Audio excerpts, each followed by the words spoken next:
Okay, and welcome back. With arms wide open, we welcome Eric Long back to the fold. Back from Toronto. Eric, how's it Yes, going today?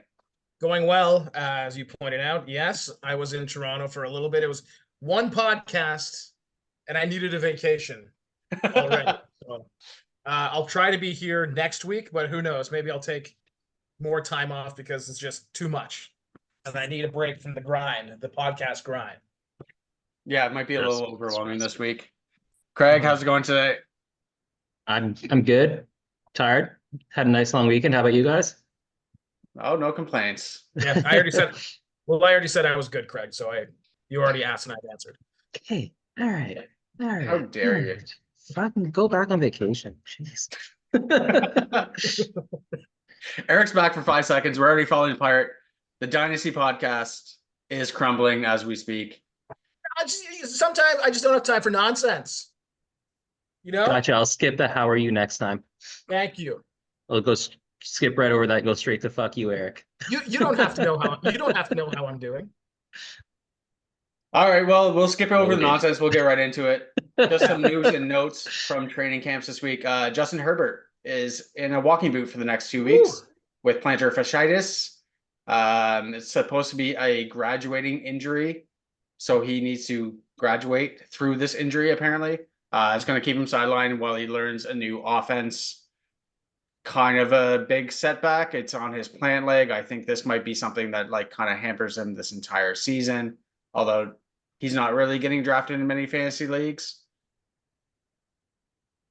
So that's kind of an issue there in Chargers land. Yeah. If you're in a 2 QB league or a super flex league, like as Devin pointed out, will he, the timetable for him to return to a game, yes, it's not too long, but this is one of those injuries, well, although someone can play through it, can linger and really affect someone's ceiling as far as fantasy production and yeah, I guess that's the easiest way I can put it. Yeah, he plays through injuries all the time. He's obviously going to try to do this again. Yeah. But I mean, I don't think anyone really knew what exactly was going to happen with this offense this year, anyways. How much are they going to run the ball compared to seasons past with Herbert, right? Like this could just be a more rushing attack, anyways. Now, Yeah, well, the Harbaugh Greg likes to run the Roman. ball. Harbaugh likes to run the ball. An offensive scheme, they'll probably run the ball. Well, Greg I think, Roman as well, right?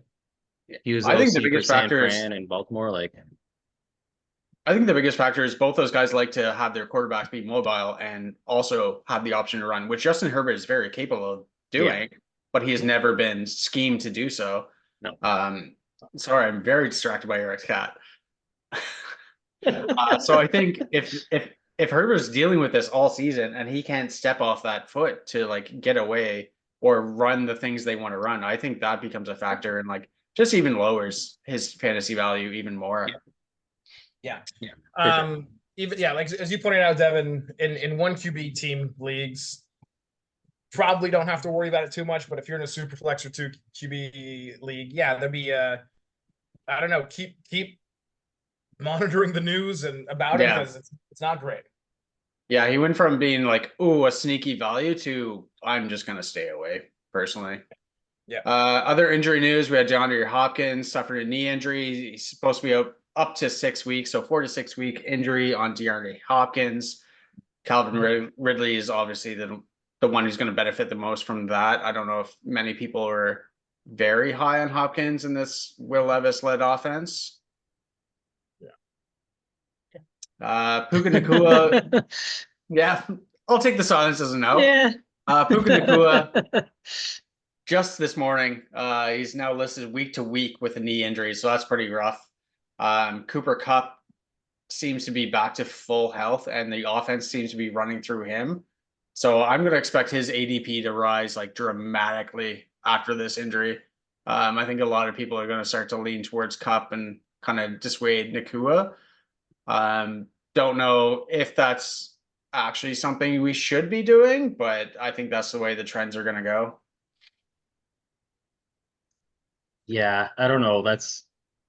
It's so vague in training camp for injuries sometimes where they say week to week versus where they're actually playing. They have to give proper updates. Yeah, So that's who fair. knows really how serious it is. Yeah. In case anyone was wondering, Dante Foreman was immobilized and taken out to a hospital, but he was released quickly and he should be back in no time at all. Hopefully he's going to take away some red zone work from Jerome Ford. So that's just a quick note on him. That was a good sign after what looked to be a scary incident. In Cincinnati, Chase Brown, he's taking the lion's shares of RB1 snaps. We'll see how much that holds up. I don't really believe in that, but I think we're going to talk about that a lot later. Yes, we will. Yeah. I couldn't disagree more with that statement. So if Yeah. you're listening, stick around because we're going to get into that one. Speaking of something we're going to talk about later, Jonathan Brooks doesn't appear to be ready for the first month of the season. I think that was expected. If you were thinking otherwise, you're crazy. Hold-ins and holdouts. Not really an update on that, but like we're filming this on Monday evening. I'm staring at my phone, just waiting for something to break on Brandon Ayuk. It really seems like something is coming in the next 24 to 48 hours. Pittsburgh seems to be the lead ones that are contacting San Fran for a trade. And Scheffler just tweeted right before we jumped on that it looks like a trade is more likely than extension. So it looks like San Fran is moving on from Ayuk, which is pretty wild. It'll be good. Yeah. If you want to get into that later or right now, then let's get into it now. Okay. Yeah. I mean, I think if he stays with San Francisco, I have to think that he's probably getting drafted a little bit too high. He's a good wide receiver. I just don't think I would want to take him where he is right now.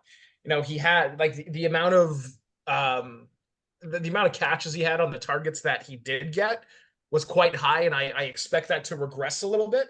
He'll still have a fine season. I'm not saying he's going to suck or anything. It's just I would not take him at the ADP that he's currently going right now. Yeah, I can't disagree with that. But if he goes to another team, depending on which team, that could be an interesting play. Yeah, but would you trust him in Pittsburgh with Russell Wilson and or Justin Fields throwing to him? I think any of the teams that are in talks of trading for him just downgrade him. Like moving from that San Fran offense is a downgrade. Yeah, but they're there, Eric. I couldn't tell if he was deep in thought. I think. Now, don't get me wrong. Russell Wilson didn't have a good season last year. I still think he's a bit of an upgrade relative to Kenny Pickett and the other quarterbacks they had there. Yeah. So him being a guy who is going to be in an offense that doesn't have as many mouths to feed, I think, Pickens is going to be their downfield guy. So he has the chance to kind of get a lot of volume in Pittsburgh and maybe replicate what he did last year in San Francisco with, checking my notes here. I mean, 1,350 yards, that's quite a bit, but 7 touchdowns, that's not out of the question. So I still would kind of, even if he does go to another team where the personnel is more in favor of him, things like just a different scheme, him getting used to a new playbook, I'm not sure if I'd take him at his current ADP. If he falls a round or two, then I'm interested. Yeah, and that's totally fair. I think he's going a little too high for me as well. And yeah, I'm not gonna be super interested in if he heads out to Pittsburgh. But I just love to watch him play, and I do hope Pittsburgh does something to solve their quarterback problem, because if he is lined up across from George Pickens and they have someone capable to throw the ball, that is a scary offense. Yeah, that all they'd be missing is the quarterback then. Yeah, because they already have their tight end and their running back situation settled as well. So yeah, God, just get someone who can throw it accurately. Yeah, but that's probably not like feasible plan for this year. So Yeah. We'll see what happens with Ayuk. CeeDee Lamb is still a hold-in. Jamar Chase is still not practicing. I expect them all to be suiting up for week 1 as they look for bigger deals. I really wanted to throw this one out. Tariq Cohen announced his retirement. I want to mention it because in his statement, he said, "I just let myself get fat," which, I feel that, Tariq. I feel that. Yeah. As a guy who watched a lot of football over the couch, on the couch, Continue to do so. Sometimes over it. And when I was roommates at the Dines house with some of you, you know that my go-to order on football day was a large 3-topping pizza with 3 Cokes. I feel him.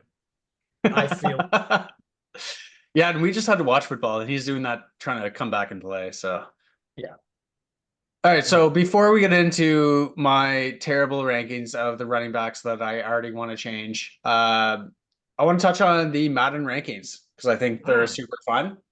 So if you haven't looked at it, top 10 running backs in Madden 25, we have Christian McCaffrey, number 1 at 99 overall, well deserved. If you say otherwise, you're banned. Number 2, Nick Chubb at 96. Number 3, Derrick Henry, 94. Saquon Barkley comes in at number 4 at 92. Joe Mixon, number 5 at 91. Travis Etienne, 90. Josh Jacobs, 89. Aaron Jones, 88. Kenneth Walker, the third, at 88 as well. And finish it off with Isaiah Pacheco at 87. I have a couple of comments about this, but what do you guys think about this list? How is Joe Mixon still that good? How is Joe Mixon the 5th best receiver or running back in the league? It drives like. How? What? And this is as someone who has drafted him every single year. How do you think he is the 5th best running back in the league? That blows my mind. Yeah. No Bijan, no Brees Hall. Like I just don't understand. I'm just looking down the list farther here. Brees Hall's at 84, Jahmyr Gibbs 84, Bijan's at 82, tied with Jaylen Warren. Tied with Jaylen Warren. Yep. That makes perfect sense. Madden did it again. Anyway, I saw the list, wanted to get heated for a minute, but yeah, I don't get that. Yeah, Joe Mixon being up there. I mean, I love Nick Chubb, but like 96, that's a little high for him as well. when healthy. I think these are rankings of when they're healthy. Madden doesn't take into consideration current injuries or past injuries. It's just So all right, well, let's get into the heart of the debate today. The running back rankings. I don't think there's, again, no debate. Tier 1 is just Christian McCaffrey by himself. You want to yell at me and you want to put the next 2 in there, I think you're wrong. I think Christian McCaffrey is still number 1. So we'll go tier 2. We have Brees Hall and Bijan Robinson. I think those are the only 2 that have a chance to supplant McCaffrey this season. I'm not sure they will because I just believe in McCaffrey so much. But how do you guys feel about those top 3? I'm totally. I agree. I think I will amend my statement in our first podcast that I think Bijan Robinson, he could still, overcome Christian McCaffrey. I just think since, the Falcons have come out and said that Tyler Algier was going to be a bigger part of their offense than I originally maybe thought he would. So I think I would amend that to who has the best chance of overcoming Christian McCaffrey would be a Brees Hall. He's going from a really bad offensive line to a much improved offensive line to a better quarterback coming back. So, and he's really the bell cow back in that backfield. So I think I'm going to change my statement as far as who has the potential to beat Christian McCaffrey if it were to happen. I think I'm going to go with Brees Hall now. Yeah, I still think Bijan can do that too, though. I don't buy the training camp. We're going to have this player in our offense more, this player in our offense. Like it's because before that they said that they're going to just give Bijan all the touches. Like they're going to give him so many touches this year, and then a week later say Algier will still be involved. I think the big thing is it wasn't much of a split last year. For some reason, Algier had maybe 15 touches more on some games, which just doesn't make sense. I could see that dropping the other way around, and Bijan's going to do more of those touches. He's really good out of the backfield. I don't think that gets talked enough. Atlanta upgraded huge at quarterback this year. I can see him getting a ton of receiving yards as well. Yeah, if I were to pick now, God damn it. You're good, man. Because I got the notice that my internet was cutting out again. So. Oh, you're good. Yeah, I'm huge on Brees Hall this year. I think he's going to have a monster year, but I'm in the same vein that I'm not buying into this Algier talk. I think they're just gonna like talk him up a bit, but it's gonna be a Bijan run offense in Atlanta. So let's just switch over to tier 3. We have 5 players here. Jahmyr Gibbs at number 4, Saquon Barkley, newly appointed to the Philadelphia Eagles at number 5, Jonathan Taylor at number 6, Kyron Williams number 7, who I will already say that I'm probably going to drop a little bit, and then Derrick Henry, the old guard, still at number 8.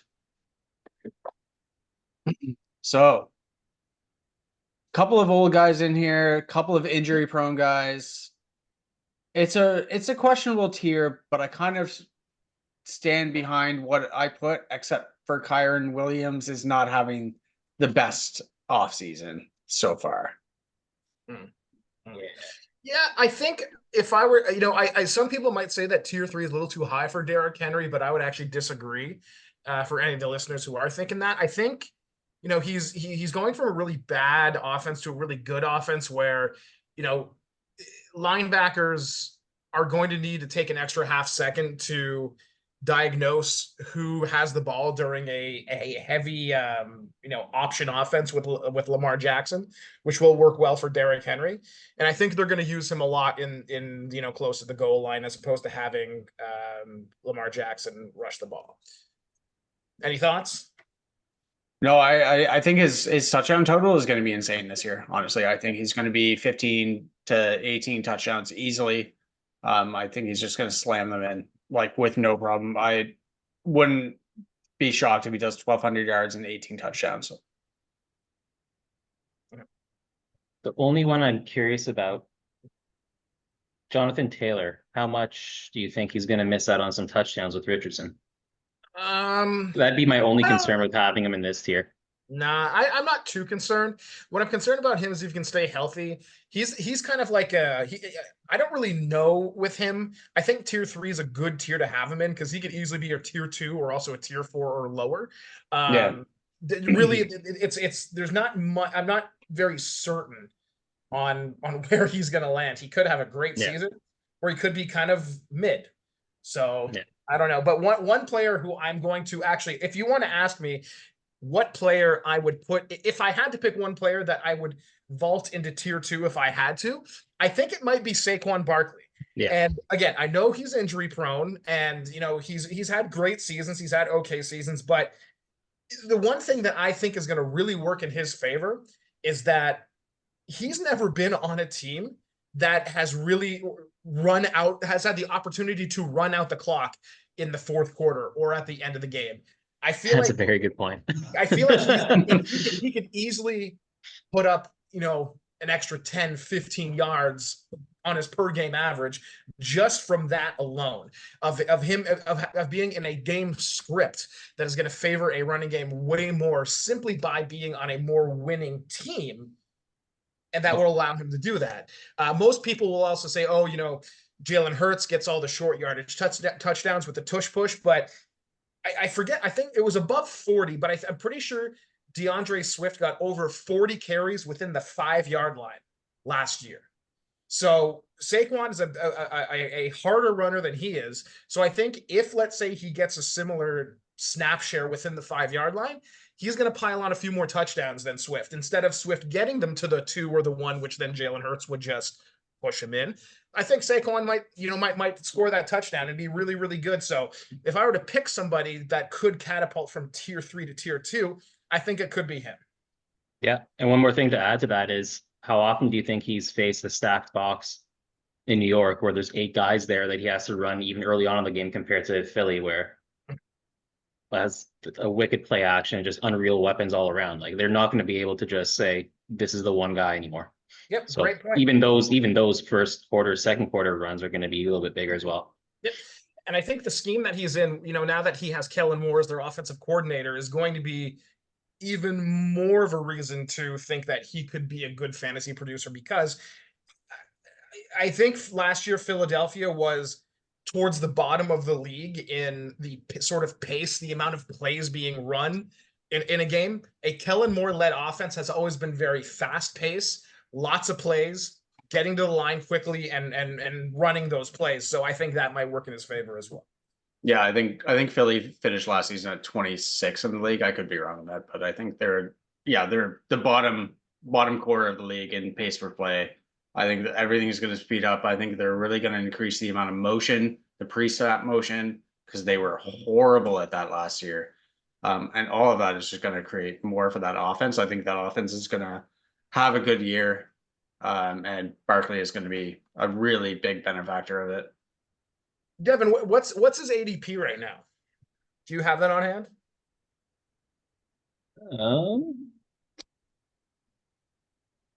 Sorry, I'm just looking at it Yeah. right now.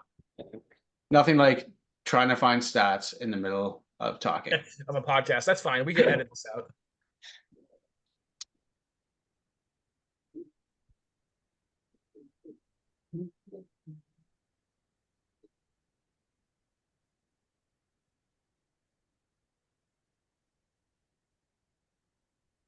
We have the projected rank of 34, so I'm not sure where. I can't find where they're actually taking them though right now.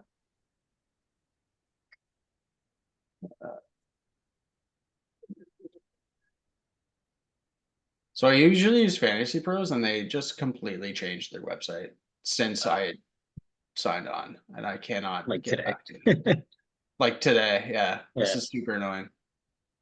They keep wanting me. Oh, there it is. Okay. His ADP. He's going. Just make sure I'm half PPR. Saquon Barkley is going as the 14th overall pick. So like just he's an early second round pick. Okay. Yeah, I mean, I think that's probably fair, but if you're someone who gets clowned on take, let's say you're at the end of the first round and you really want to pick him up, I know even if you take him 9th or 10th overall, I don't think that's a bad pick.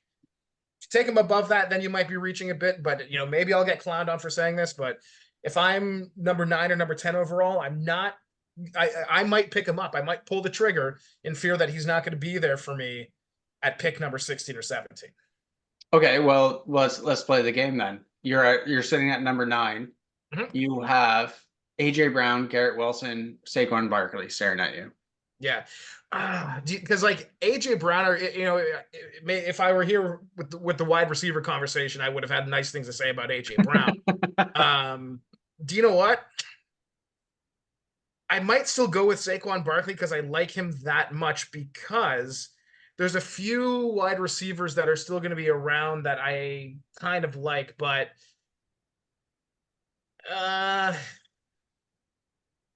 It's okay. tough. Like it really is. Yeah, And like even at it that is point, tough. It is Jahmyr tough. Gibbs is still available. Like there's still Yeah. other good options. You really have to commit to Saquon at that point. Yeah. Because the way I feel is like after the top 8, it's a big drop off. Yeah. Like after you get through Justin Jefferson, who is the 8th overall pick and is the best receiver in the league, like you're down to AJ Brown, Garrett Wilson, Jahmyr Gibbs, Jonathan Taylor. Like it gets to a tough range, and you really have to make a choice. I'm going to go on the record and say, like, I don't think AJ Brown's a big drop off after the top 8. I really don't. I really don't. So I accept that. It would be difficult, but I wouldn't blame someone for taking Saquon at that point if, let's say, they really, really wanted him. All right. Well, let's move on to tier 4. 9th overall, I have Isaiah Pacheco, Devon Achane at number 10, James Cook at 11, number 12, Travis Etienne Jr., number 13, Josh Jacobs, and number 14, David Montgomery. I know I am higher on James Cook than most. But what do you guys think about that next set of 6 players? Yeah, I actually don't. Sorry, Craig, I've really monopolized this conversation. No, it's okay. So James Cook makes sense there. Just again, we talked about last week. There's not a ton of weapons right now in Buffalo. So even if they use him more out of the backfield as well, I think that's a good spot for him there. I'm curious about Devon Achane. Achane? I can't remember. He is now said as Achane. It's Achane now, right? Okay. Yeah. Achane. In that offense, if you think it's going to be a more increased role, or they're just going to keep on running with Mostert, because I think Mostert's just that guy that we keep on waiting to drop off a little bit with his age and past injuries, and he just keeps on making a push to be a starter. So that might be a little bit early for me for HN. Well, Achan's up there because of his upside, right? Like he Yeah. doesn't need 20 to 25 touches to win you a fantasy week. Right. He is that high risk, high reward player that when you're kind of at the 10th running back available, like let's just throw a dart. Like, do you want, I mean, you're Josh Jacobs who's going to put you up 8 to 10 points a week, or do you want Achan who could put you up 40? Like, Yeah. that's why Achan gets ranked so high. No, that's fair. Mhm. And then you have the opposite with Montgomery, who's just going to be getting a whole bunch of goal line work anyways, regardless of what Gibbs Yeah. does. Exactly. Like I still Yeah. strongly believe that Detroit is going to pump out 2 top 15 running backs. Yeah. Like that's just what their offense does. Mhm. Yeah, and James Cook and Isaiah Pacheco, if we want to get into this again, I think are two guys that can catapult themselves from tier 4 to tier 3. I think James Cook is being highly under undervalued. Valued? Yeah, undervalued for where he's going right now because he was really good last year. And yeah, there aren't as many options in the offensive attack for Buffalo to use now that a bunch of people are gone. I mean, that could work against him if, let's say, the offense isn't as good and doesn't move the ball as much or get as many first downs or score as much. But people really underestimate how good he was last year. And Isaiah Pacheco is a guy who also I think could really catapult into a tier 3 because he's there's lots of reports of him playing really well, learning, improving his game, learning, how to pass protect. And he's a guy who caught a good amount of passes last year. And the other running back that got a good amount of passes last year, Jerick McKinnon, he's gone. He's no longer there. So that's got to go to somebody else. So especially if you're in a PPR, half PPR league, I think Isaiah Pacheco could be a sneaky, round 3, round 4 guy that could be really strong for your fantasy team. Yeah. He caught a ball in practice this past week on a wheel route 40 yards down the field. Yeah. And he just burned away from the linebacker. He's trimmed down. He's lost some weight as well. He's thinner this year than he was last year. Yeah, so it's very he's going rare to be a bit when quicker as well. It's very rare when a running back trims down that it's not beneficial to their game. So like hearing guys like that, like trimming down, getting slimmer, getting like focusing on catching the ball, I think that's really going to help Pacheco. James Cook, like is the only reason he's ranked so low is because the dude just hasn't scored touchdowns. Yeah. And Buffalo, like they kind of have Ray Davis there as a rookie who might be able to punch them in, but they always bring in those veteran backs who just try to punch them in late. And it just steals from James Cook's production. But like if he can get a little bit more of that red zone role or a little bit more of that, like he has the ability to do it. Like he can really take a big step forward. So I'm actually really big on them this year. Yeah. Yeah. And also with if let's say you're a team that if you went out and drafted 2 really elite wide receivers in the first and second round and you really need a running back that's gonna have a big impact, I think either one of those 2 guys can be a really good running back one for one of your fantasy teams if you got 2 elite pass catchers in prior rounds. Yeah, I'd be super happy as one of those guys as my like potential hero RB or zero RB strategy, and just like, okay, I'm going to throw this guy in my roster and just build the rest of my roster up super high. Have some elite wide receivers, grab those guys in the 3rd, 4th round. Mm-hmm. I also think, I'm not sure if I didn't listen to the podcast, which I probably should have before I hopped on here. But, if I was here last week, I probably would have advocated for another guy on Buffalo and Curtis Samuel, a very reliable guy who might be could be their wide receiver 1 this year. I know Dalton Kincaid is going to be a guy that's going to be targeted very heavily on that team. But I think Curtis Samuel, a guy who's been shown to be a reliable guy. I mean, he's not a superstar or anything. I think, especially if you're in a PPR league, he might not be a bad play deep in leagues to get you some good fantasy production. Oh, don't get me wrong. I talked up Samuel quite a bit. Yeah. Nice. So let's dive into tier 5 real quick here. So at 15, we have Aaron Jones, 16, Joe Mixon, 17, James Conner, 18 Rashad White, 19 Rodney Stevenson of New England, 20 Raheem Mostert, Zach Moss at 21, Kenneth Walker at 22, Najee Harris 23, Gus Edwards 24, Alvin Kamara at 25. So this is kind of the running back dead zone. This is, if you're trying to search for a running back here, you're probably reaching and just hoping that you land on something. There's a couple of guys I like that I think are undervalued. Okay, so moving on to tier 5, we have Aaron Jones at 15, Joe Mixon 16, James Conner at 17, Rashad White 18, Rodney Stevenson at 19. I had 2 takes on that, and I still screwed up his name.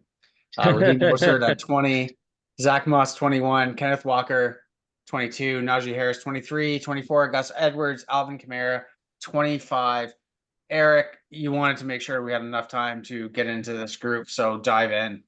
Yeah, so I think so. The biggest one that stands out here, that if we want to again talk about guys who can catapult in other tiers, is Rashad White. If you look at the amount of touches that he had last year, he was second place behind Christian McCaffrey in the amount of touches by running back. Now, will that regress a little bit?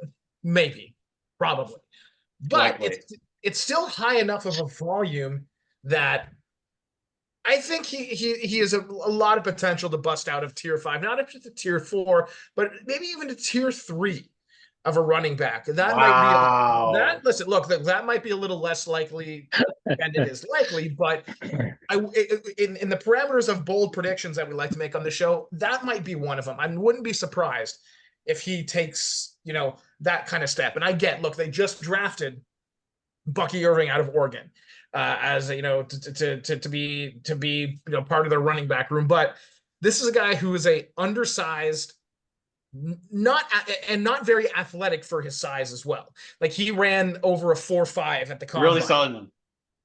Which is not slow, but when you're a guy who's under 200 pounds, that it's not the most athletic picture that's being painted of him. Also, he can't pass protect. Often you're not going to get a large role in an offense when you can't pass protect. Is there a good point coming? Like, you wanted to move him up and you said all that? I don't understand. He's talking about Bucky, I think. I was talking about Bucky Irving. Reason why Rashad's going to stay on the field more is because the second on the depth chart right now is a short rookie. So it's not like he's going to steal touches on the goal line or anything. A undersized. Right? He needs to learn. He's 5'9". A undersized. Short for football players. A undersized, not super athletic running back. Sorry, I didn't mean to offend you there. Well, whatever, man. Like, look, if you're a running back that's running a 4.5 at the combine and you're 220 pounds, fine. That's really, really good. But when you're sub 200 pounds and 5'9", I question his athleticism coming into the NFL with those kind of numbers. Yeah, I'm not concerned about Bucky Irving. I'm more concerned about Rashad White being a terrible running back. He is the most efficient starting running back in the league.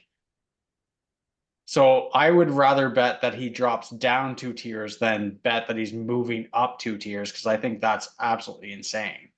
All right. Dollar bet, Eric. I would bet he finishes closer to 40 than he finishes in the, what you said, top. You said move up to tier 3, possibly? Yeah.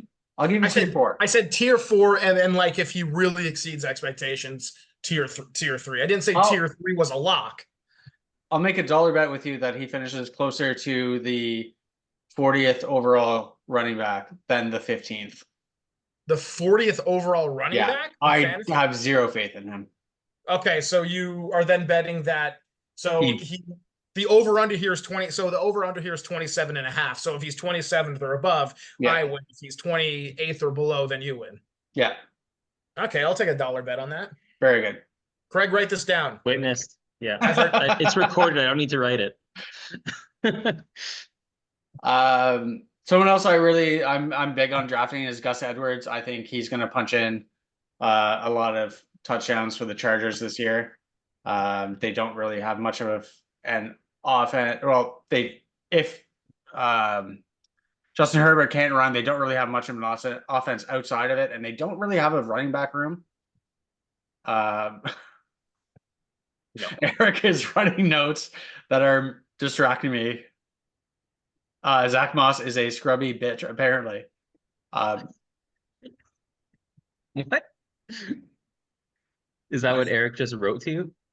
Yes, he is writing notes on the shared Google Doc, and it's really throwing me off here. Oh, God. Anyway, Craig, anyone from that group, like I said, this is kind of the running back dead zone. If Yeah. you're picking from here, you're picking your poison. There's not a lot of high level talent here. Anyone from here you're like remotely interested in? As a dart throw, I would still look at Mostert. He just always seems to linger around, and it's one of those. I mean, he was a late pick last year as well, and then he absolutely stole the starting job and took off with a high card on Miami. It won't just be HN. I think Mostert's going to get a lot of touches, and he stole a lot of red zone touches as well, goal line touches from HN as well. So I still think Mostert's a good play there. Yeah, I'm big on Mozart too, and James Conner as well. If you're going for like a full zero RB build, and you just need somebody after you've already got 3 elite receivers, you've already probably filled a tight end or a quarterback position. James Conner is old and he's going to miss about 5 games, but when he plays, he puts in work and he is the dominant back. So I'm kind of still in on James Conner for 1 more year. That's all they have with him. I don't think Trey Benson hasn't been very good in training camp, so I don't think he's going to supplant James Conner this year. And exactly what he said with Mostert, like he is the 1-2 punch in touchdowns in this offense. I don't understand why he's being drafted so low. I think he should go a lot higher because I still think double-digit touchdowns are in his future this year.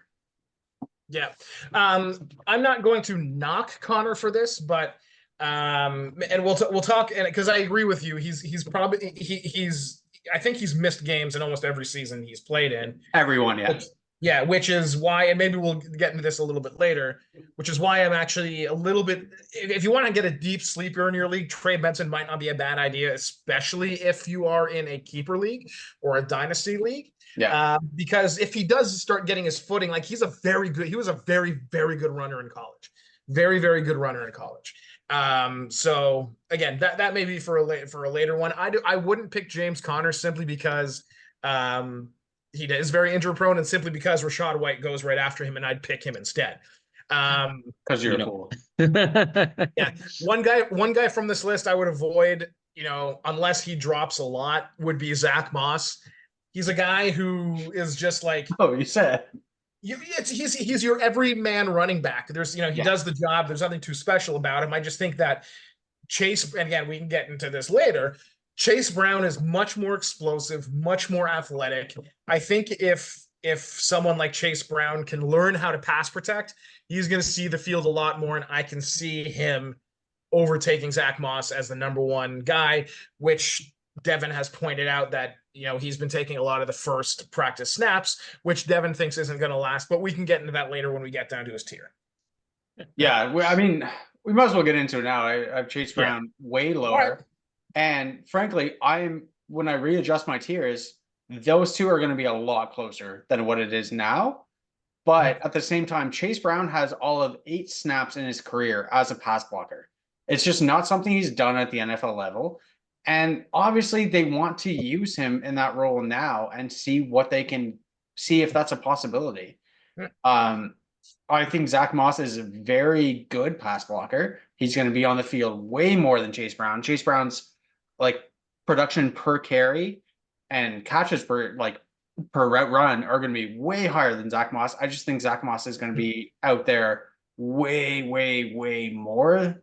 Although I see that kind of tilting closer to a 60-40 split, whereas I don't know, a week or 2 ago I thought it to be like a 75-25 split. Yeah.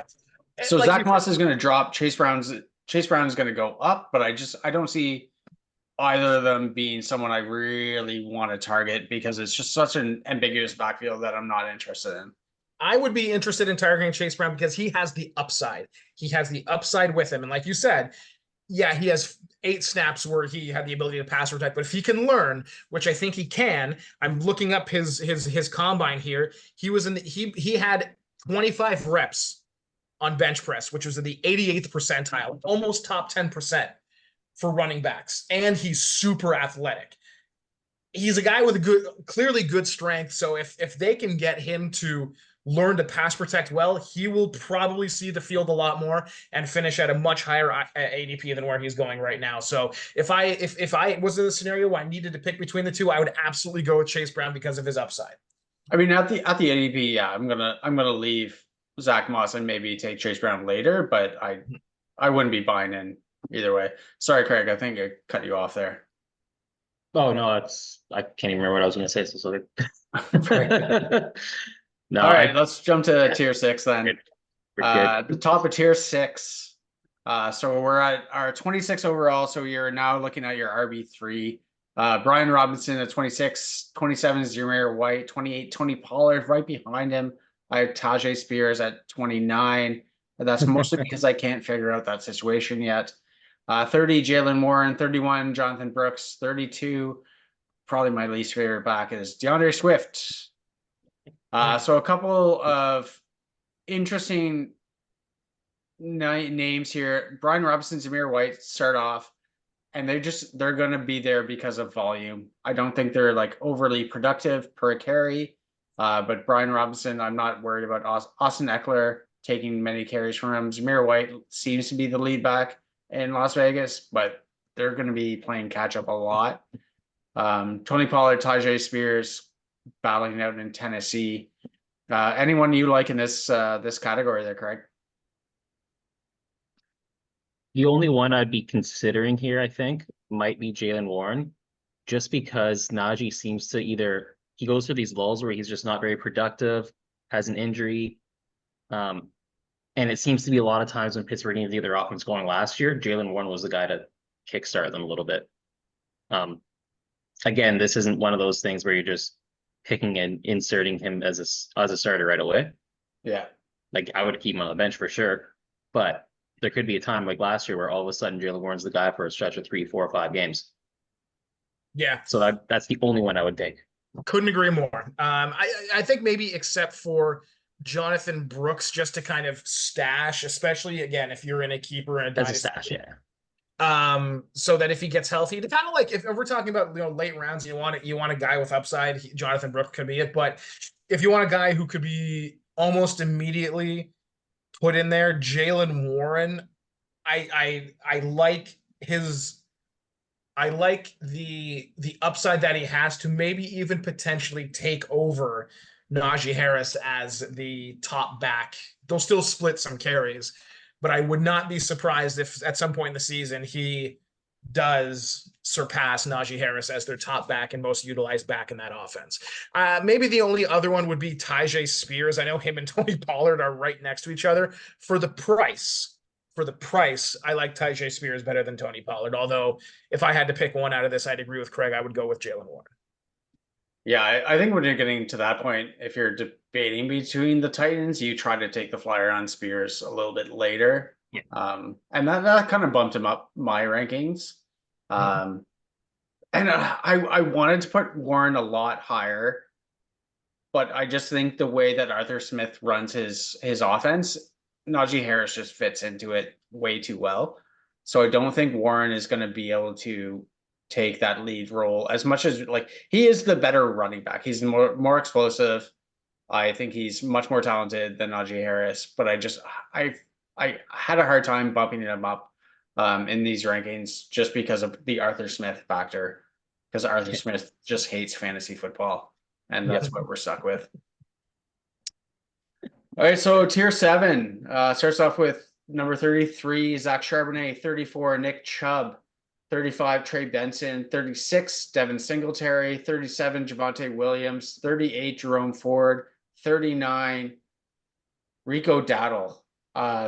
This is a question mark filled tier. Yeah. There is not a lot of sure things in here. If you're picking from here, this is just kind of what you want, like how your build has gone. Like Eric mentioned earlier, Trey Benson might come on later, or when James Conner eventually goes down. Nick Chubb, you're kind of banking on a return from the injury Javonte Williams, we still don't really know how Sean Payton feels about him. Yeah. This is a weird tier. Yeah. You should probably avoid this tier. Well, I mean, sometimes you have no choice. If you need a Yeah. if you need a third running back, you may have to pick one of them. Trey Benson might be one I'd pick to fill in for some bye weeks, because when you get into the dog days, James Conner will just the likelihood that he'll miss some of those games in that window, I'd take him because he'll just be the starting running back there. Rico Dowdle is interesting to me because he's having a very good camp.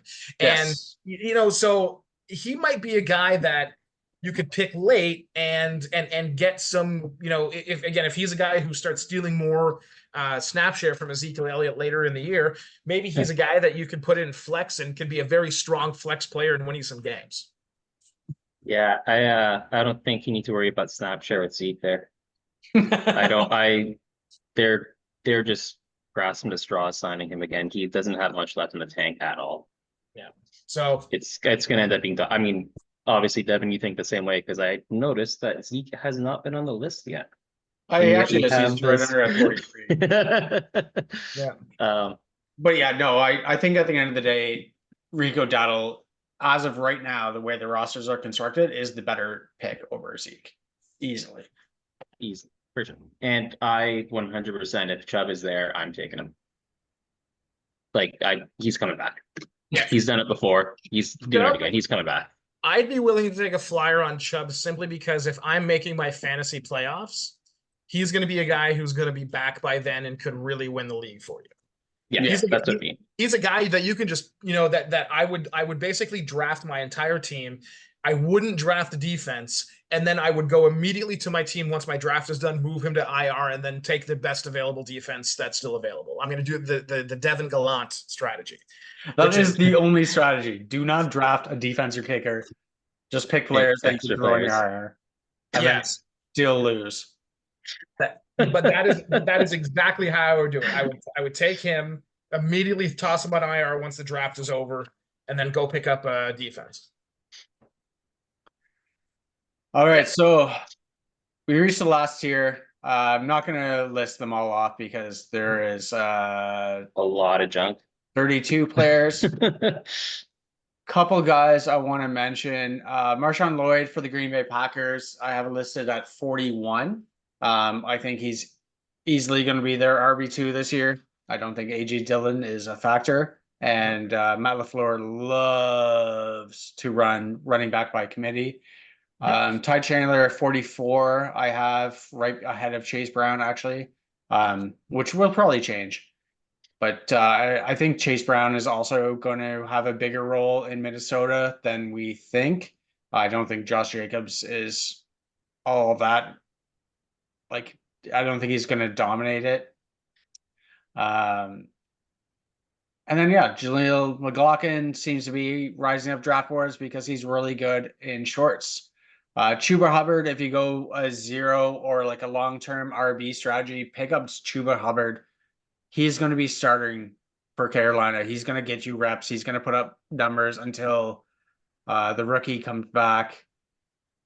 There's a couple other guys I can touch on, but anyone that stands out to you guys?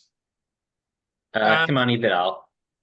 Yeah. Kamani Vidal, I think, is the guy that by the end of the year is going to end up having the Chargers. He's going to be the lead guy.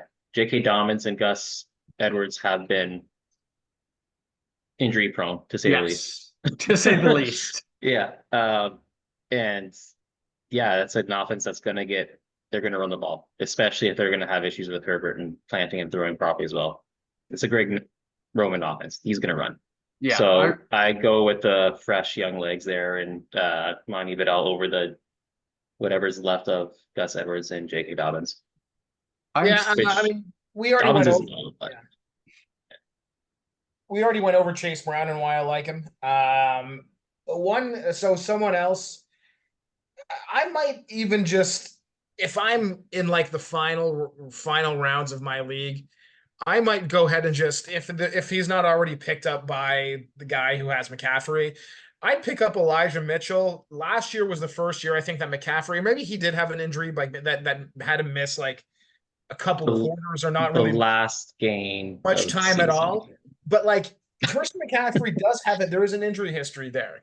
Elijah Mitchell is a very capable back that will be a bell cow if McCaffrey is hurt. Maybe not bell Still cow, he but will gets get injured. a great share of touches if McCaffrey's hurt. So if the guy in your league who has McCaffrey has not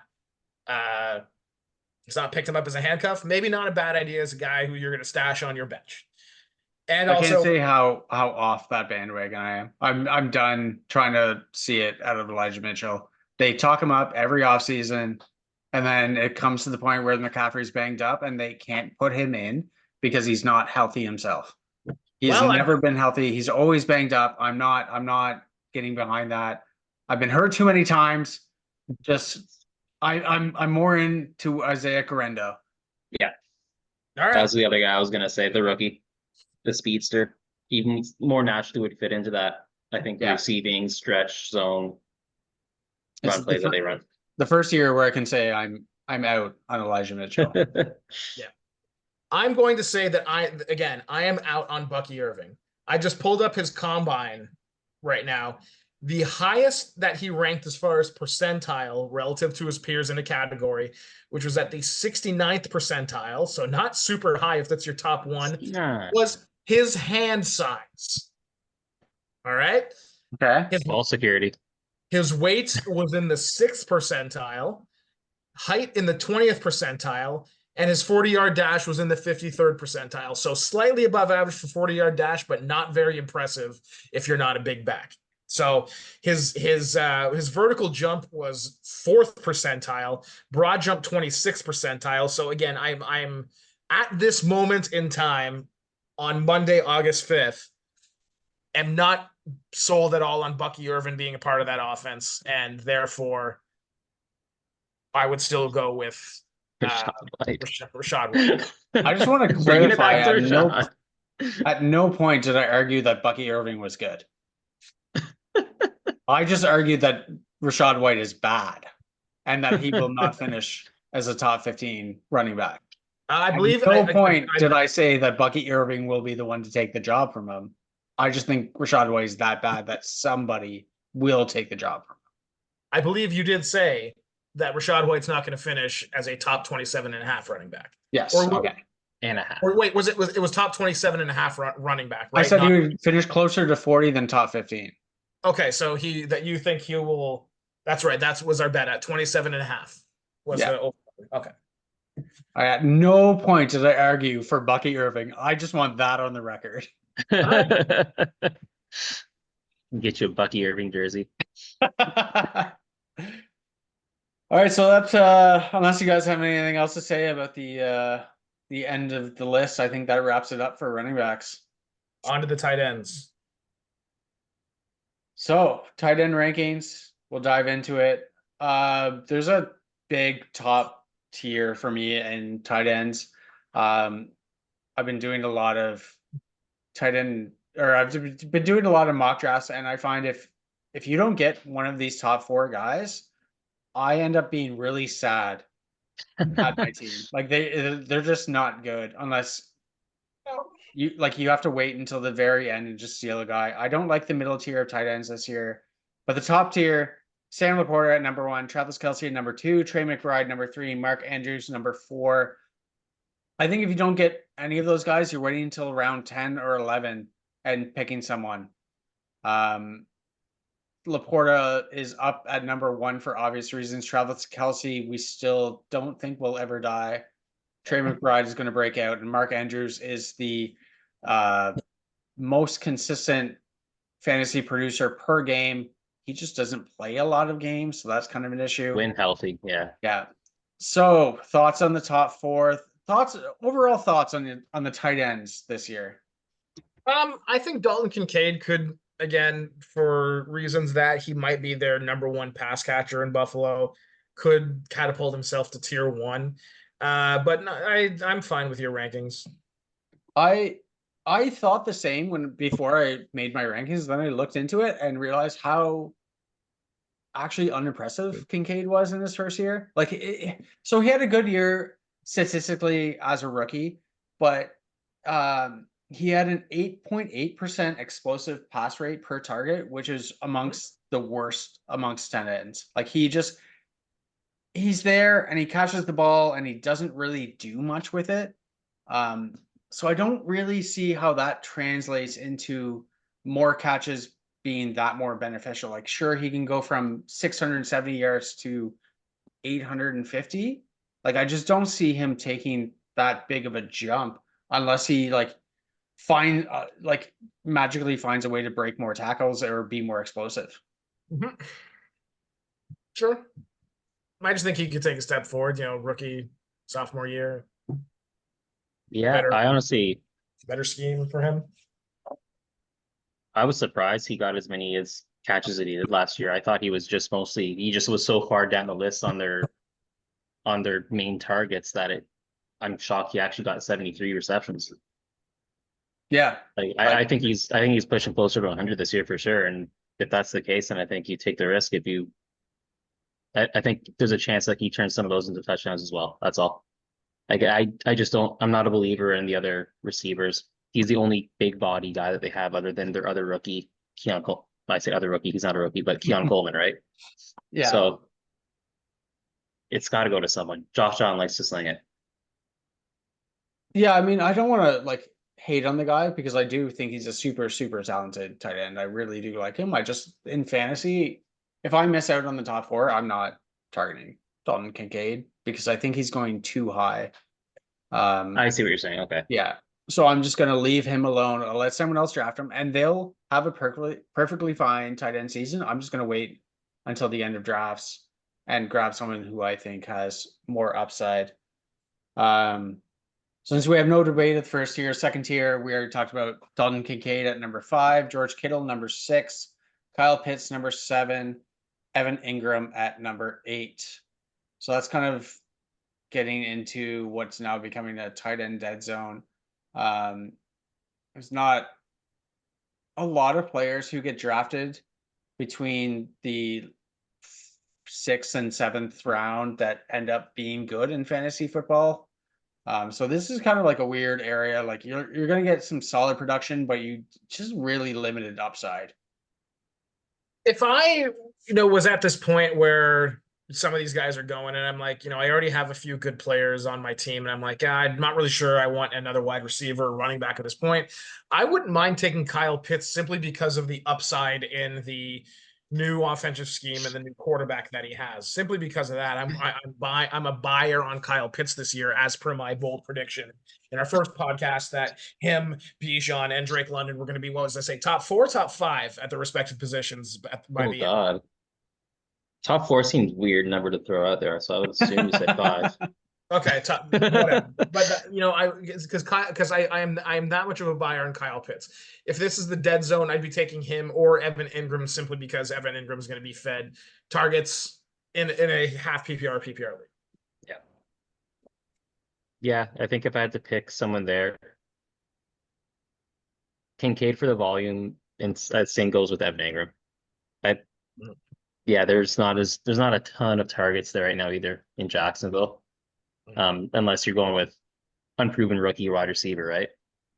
Yeah. Like maybe Brian Thomas is going to just come out of the gates and he would steal some red zone looks for sure, just based on his size. But I still think Evan Ingram, that Doug Peterson offense, those people that come from the Andy Reid tree, they like using their tight ends. They just will always gap targets. So I like Evan Ingram there. How many catches did he have last year? I feel like he went off. Yeah, 114 catches. 17. Yeah, he had a lot. 114 catches. 114, sorry. Yeah. So yeah. Yeah, and he also that's a good pick there. 6.7 target or receptions per game, which is Yeah. He led the league in receptions per game. Yeah. So if you're in a PPR league, yes, definitely go after 100%. Especially if you miss out on the top 4. My issue is he didn't get a lot of touchdowns. Nope. And I think Kristen Kirk, with the way they kind of rebuilt that Jacksonville offense, they're going to have the 2 outside receivers, and Kristen Kirk is going to be eating a lot more in the middle. He might become Trevor Lawrence's safety blanket. You know what I mean? Where Ingram was that last year when Kirk was injured. So that's why I'm kind of fading Ingram this year. Tier 3, Jake Ferguson from the Dallas Cowboys is number 9. Pat Fryermuth, number 10. Dallas Goddard, number 11. Number 12 at Brock Bowers, our first rookie on the board. Number 13, Luke Musgrave, someone who I'm going to grab if I don't get anyone in the top 4. That's my target. And 14, David Njoku. So Jake Ferguson seems to be a reliable target in the red zone for Dak Prescott, but he has like a surprisingly low touchdown percentage. Yeah, and Musgrave, I think, is going to have a breakout year. Not sure how you guys feel about any of these guys. I like Pat Fryermuth to have a bounce back year, and I think if let's say it's late enough in drafts and you've got already a good team, a guy like Dallas Goddard who's going to be in a high powered offenses, I don't think is going to be a bad pick. He'll have a good, he'll contribute well to your team. Other than that, yeah, not too many guys who excite me too much. You want to hear a shocking stat that I found out about Dallas Goddard when I was writing this article? Go ahead. He's had 8 red zone targets in the last 3 years combined. Good Wow. God. That's absolutely awful. Like for a tight end. I love Dallas Goddard. He's on field. He's a fantastic tight end, but I am never touching him in fantasy. Yeah, that explains the only 3 touchdowns. Yeah, right. All right, so then the rest, like, if you didn't think this category was dart throws, here are the rest. We have Dalton Schultz at 15, TJ Hawkinson coming back from injury at 16, Isaiah Likely as the only tight end handcuff in the league. At 17, Cole Kmet from Chicago at 18, Johnny Smith now on the Miami Dolphins, which is slightly intriguing. Hunter Henry at 20, Chigo Okonkwo of Tennessee at 21, Tyler Conklin 22, 23, Tucker Kraft, 24, Noah Fant in Seattle, 25, another rookie, Ben Sinnott in Washington, who I think will eventually be a really good player. K. Dotton, 26, Juwan Johnson, Taysom Hill kind of tied at 27 because someone has to do something in New Orleans. Yeah. Yeah. Taysom Hill, that's it. If you miss out on everyone else and you're stuck with this list, you take Noah Fant might not be a bad one. I'll tell you something. If Mark Andrews ever gets injured, maybe this is not a bad handcuff. Isaiah Likely is a very, very good tight end. Yeah. I feel like he could go anywhere else and be a big part of their offense. He is very, very good. Again, you have one of the premier tight ends kind of blocking him in as far as getting solidifying a solid role, and it would need to take something to happen to Mark Andrews, like an injury or him walking into a massage parlor, to have Isaiah Likely get a lot more pass catches, unless they start running 2 tight end sets like crazy. But I don't know. He's a sneaky pick. Yeah. That if the right circumstances happen, he could be a very, very good player. Likely was the tight end 4 in the games that Andrews missed last year. So he jumps up exponentially as soon as Andrews misses games. And I don't care what Harbaugh tries to say. They just don't run 2 tight end sets with 2 receiving tight ends. If they're going to run 2 tight end sets, one of them is an inline blocker, and that's not Likely. So he needs Andrews to be out of there to be relevant. So as much as I love Likely, I think he's super talented. And you kind of, if you have a deep enough league, draft him as a handcuff, but it's hard to take him while Andrews is still there. Mm-hmm. Depends on how deep your bench is. Like if you have 4 slots in your bench and that's it, or if you're in a league where they allow 6 or 7, makes it a bit easier, because how many wide receivers are you just going to stash and hope versus someone where when he gets on the playing field, he's going to put up numbers. Yeah, I'm going to go on the record here and say 6 or 7 bench spots is the norm, not 4. I'm all for extra bench spots. As deep as the league can go, I'm into. Yeah. I like that you shouted out Noah Fant. I think this is the first time in his career he actually doesn't have multiple blocking tight ends in front of him. I don't think he's going to have a massive breakout year. Otherwise, obviously, I would have ranked him much higher.